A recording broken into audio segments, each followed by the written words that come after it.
Hey guys, I'm Emily. I am the relationship coach at the Couples Workshop, and today I wanted to make a video about building a positive relationship and what details you can do every day to create that. In my time with clients, it's almost like when people talk about building a positive relationship, there's almost this like grand thing of like a let's plan the next getaway or let's plan the next big adventure or big dates. Like dates have to be this awesome big planned thing, right? And then I have people who are the opposite, where it's like, no, love just happens and it naturally comes from within. And I think the truth is somewhere in the middle. So I want to explore that a bit. Yes, it's awesome if you can have great vacations. And yes, it's awesome if you just feel like your everyday activities help you connect with your partner. However, I want to go into the details of what about daily activities help you connect with your partner. The first thing I want to talk about is how you start your day. Now, this is about a 3 minute activity, like 5 minutes max. Like, it doesn't have to be this whole big thing. If it is for you, great. And you don't have to feel the pressure to make it a really long, extended thing before you start your day. So, the first thing you want to do in the day is start your day with connecting with your partner. So, like I said, about 3 minutes where you have a ritual of connecting before the day starts. So, maybe you make your coffee together, maybe you eat breakfast together, maybe you even just get dressed together, something simple. Maybe it's just 5 minutes in bed before you get up to just chat a little bit, talk about your day. Maybe there's something stressful coming up, or maybe there's something you're excited about. Just a quick idea into what your day is going to bring. That is a really awesome way to start the day. And then a second part to that is when you leave for work. So I want you to have a goodbye ritual of some kind before you leave for the day. A big part of that is a kiss. Now, when I think of a goodbye kiss, like I think of like videos or like even in like passing with like other people, like you'll see them real quick, like say goodbye to somebody, or not that I'm watching everybody, but you see these like goodbye rituals of like these quick little pecks of a kiss, and then it's just like a goodbye thing. Think about the last like drama TV show you watched, and oh my gosh, I'm running late and I'm eating a bite of toast and I grab my coffee and it's just a peck on the cheek and I'm out the door. Okay, so I want you to take a second and slow down in these moments. I want your goodbye kiss to be at least 6 seconds. So I know you're like, you want me to count to 6 seconds? Yes, at first I do. I want you in your head to count to six to see how long that amount of time is. Ideally, you begin to learn that amount of time so it feels more natural for you to kiss that long. But at first, you kind of have to learn how long that is. So if you have to count to 6 seconds, that's good. Another tip is like a deep breath. So breathe in like 1, 2, 3, and exhale. It's usually about 6 seconds, right? So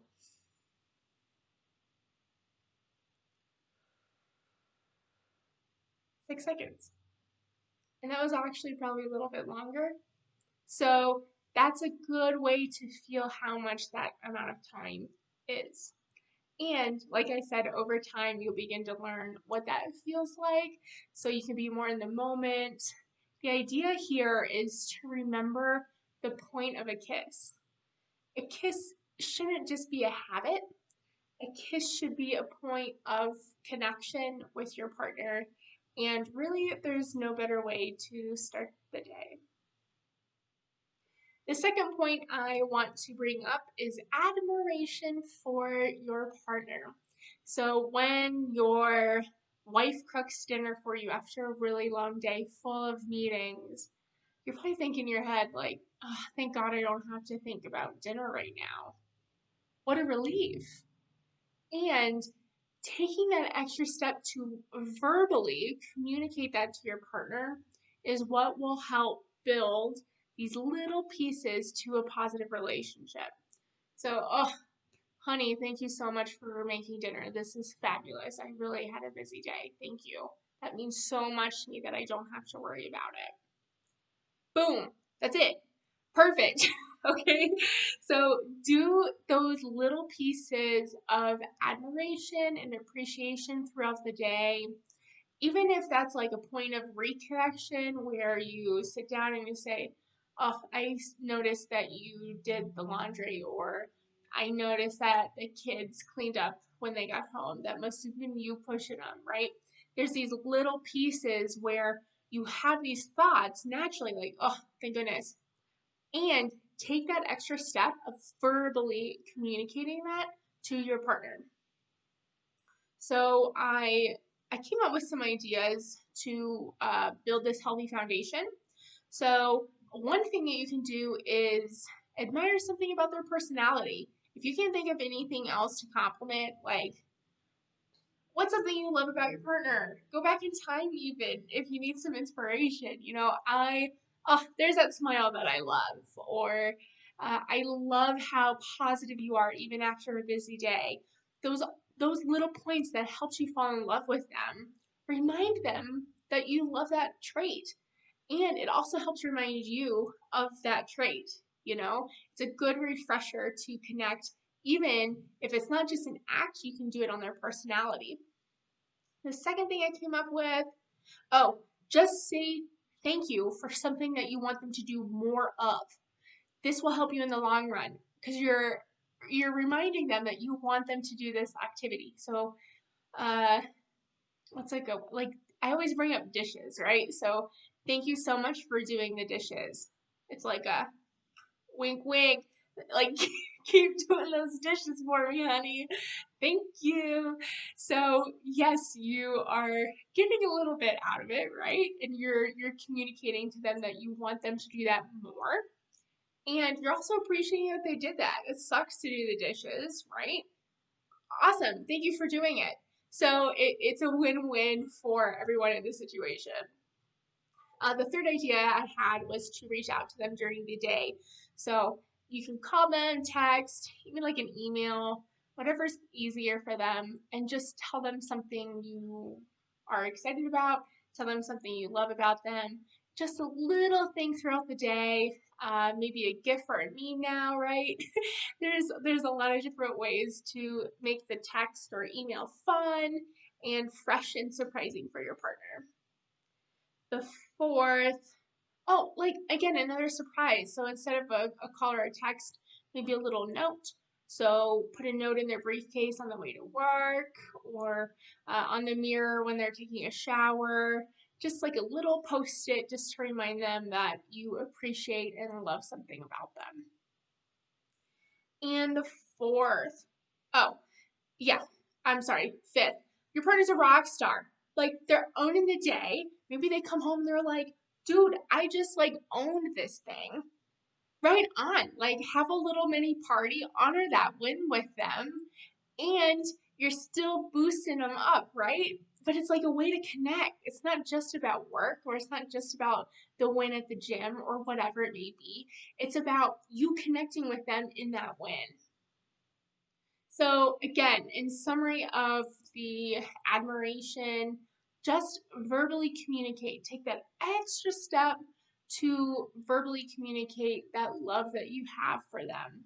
And a bonus for any of these is if you tie them all together. So you can tell them thank you for doing the dishes with a 6-second kiss. Boom. You're tackling it, okay? You're combining all of these tips in one. So use these tools to make them your own, okay? The third thing I want to bring up is physical affection. So this should be at least 5 minutes a day where you're kissing, you're hugging, you're grabbing, you're having fun, just any type of physical touch, physical affection to show that love to your partner. You want them physically, so show them that physically. Again, this goes back to that 6-second kiss. Add that in. Maybe you like to do massages before bed. Whatever that means for you. This one is pretty clear, so you just gotta do it 5 minutes a day. The fourth thing I want to talk about is daily conversations specifically to help reduce outside stress. So the first point I want to bring up is that it's outside stress. So if you are stressed about something within your relationship, I'm not talking about that. Okay, it's not you, because what happens if you start talking about something that would impact your partner too, they are going to be more likely to be on the defensive. And the idea here is that it's a point of connection, so make it easy for them to connect with you. So stress about even like other families, okay, but like work, friends, maybe there's another goal you're trying to achieve outside of those that's not really going well, or you're having a little bit of a hiccup. Those are really good ideas to talk about with your partner. So when you talk about these, yes, it can be a general conversation, but the idea here is to help alleviate any stress that happens throughout the day. Maybe somebody cut you off on the way home. Those little pieces can impact your thoughts or your feelings, just your overall vibe when you come back home. So when we can come together and talk about this, it helps alleviate that stress. So the idea here is that you talk for about 20 minutes a day, a few times a week. So if work is going really poorly for you and it's just so overwhelming, or something happens 5 days a week, right? Then talk about it 5 days a week. 20 minutes a day for those 5 days. So the idea here is that you have 10 minutes and your partner has 10 minutes where you get to let it out. Let out your frustration, your stress. Like you can just dump it out, right? Get it out so you're in a good place to connect. Your job as the partner is to solely just listen to your partner and accept that influence. So I think a big issue here that I see within couples is that they want to fix it.